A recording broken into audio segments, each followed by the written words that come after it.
Assalamualaikum warahmatullahi wabarakatuh.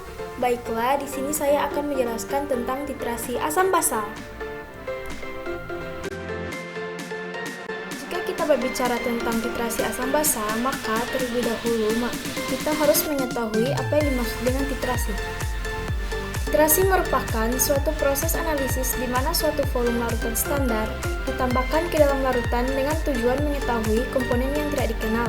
Larutan standar adalah larutan yang konsentrasinya sudah diketahui secara pasti.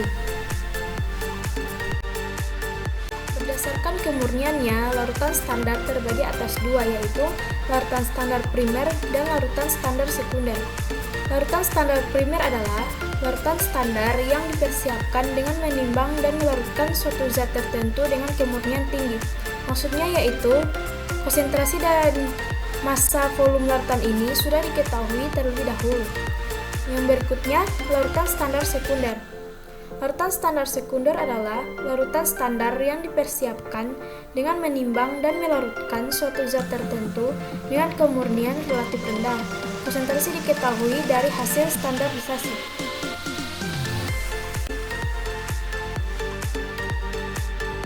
Berikutnya adalah pengertian titrasi asam basa. Titrasi asam basa sering disebut asidi alkalimetri, sedang untuk titrasi pengukuran lain-lain sering dipakai akhiran ometri menggantikan imetri. Kata metri berasal dari bahasa Yunani yang berarti ilmu proses seni mengukur. I dan O dalam hubungan mengukur sama saja, yaitu dengan atau dari. Akhiran I berasal dari kata Latin dan O berasal dari kata Yunani.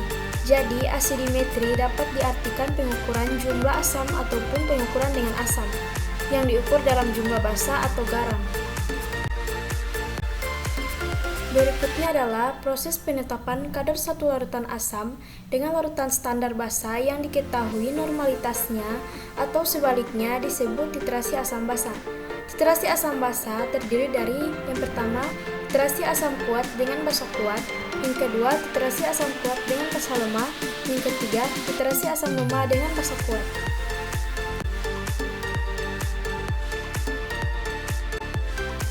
Selanjutnya adalah prinsip titrasi. Pada titrasi asam basa, dalam melakukan titrasi melibatkan asam maupun basa sebagai penitran atau titer, ataupun titran dan titrasi asam basa berdasarkan reaksi penetralan.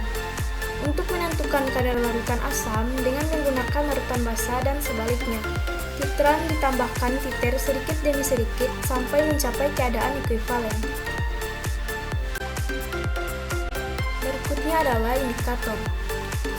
Indikator merupakan zat yang memiliki perubahan warna yang tajam dalam medium asam dan basa. Terdapat berbagai indikator sintesis dengan jangkauan pH masing-masing yang biasa digunakan dalam titrasi asam basa.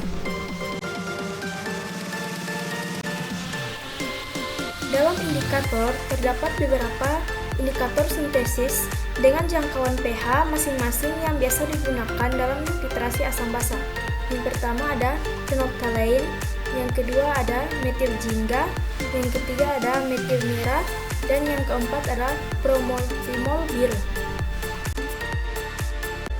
Berikutnya adalah jenis reaksi selama titrasi.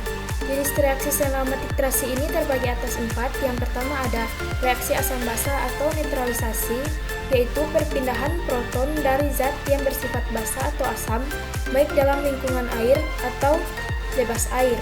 Yang kedua adalah reaksi oksidasi reduksi atau redoks, yaitu dasar yang digunakan adalah perpindahan elektron.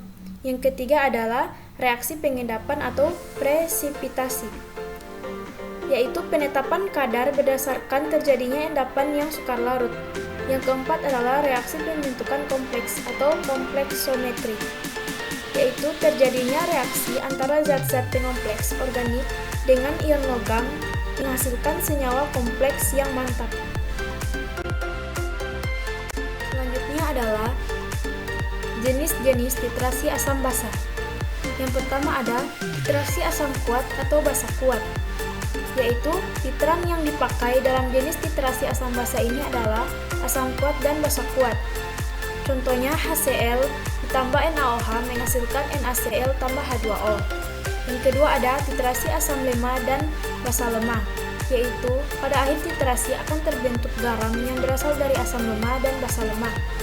Contohnya, CH3COOH tambah NH4OH menghasilkan CH3COONH4 tambah H2.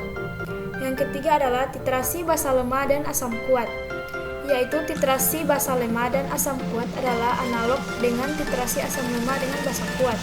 Akan tetapi, kurva yang terbentuk adalah cerminan dari kurva titrasi asam lemah dan basa kuat.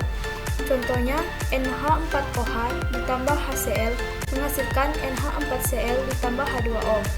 Yang keempat adalah titrasi basa kuat dan asam lemah, yaitu asam lemah yang dicontohkan di sini adalah asam asetat CH3COOH, biasanya kita singkat menjadi HOAC, dan dititrasi dengan basa kuat NaOH.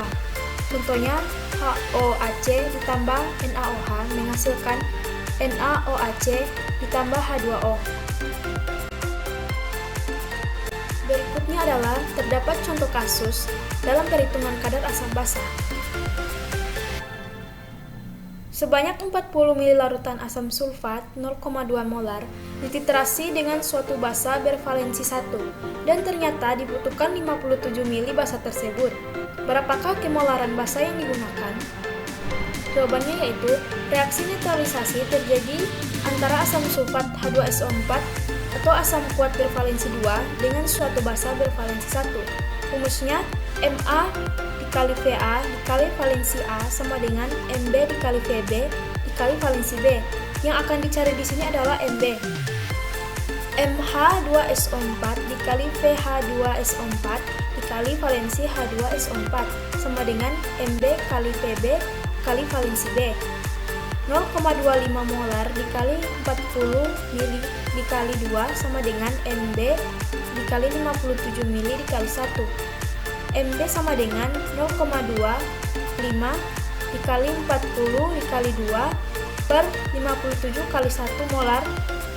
Hasil Mb di sini adalah 0,35 molar. Baiklah, itulah penjelasan saya tentang titrasi asam basa. Lebih dan kurangnya saya mohon maaf. Terima kasih sudah menonton video saya. Wassalamualaikum warahmatullahi wabarakatuh.